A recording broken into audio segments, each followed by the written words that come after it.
at a certain point, I just felt empty.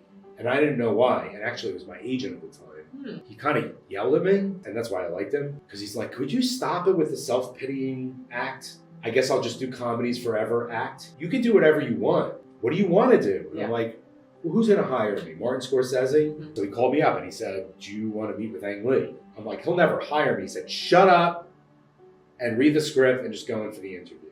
I go, I meet with him. He said, did the studio tell you that I want to reinvent cinema? I said, no.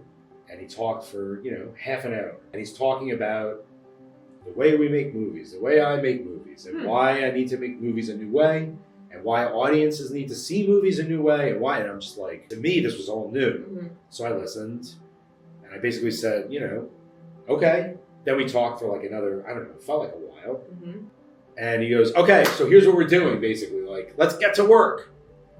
And it was probably the most challenging 3 months of my life after that. In every way? The things that he's asking for. Okay. Nobody's ever done these things. Right. Ever. And I have to figure them out. Well, he knew.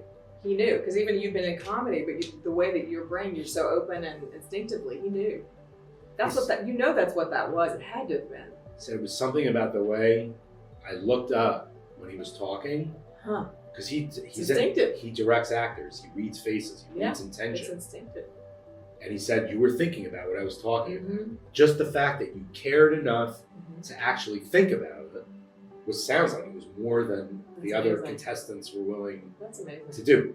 And then years later, he jokes, I was his last choice. There were 5 people. And who would ever hire the guy who did the comedies? Who would ever hire that guy?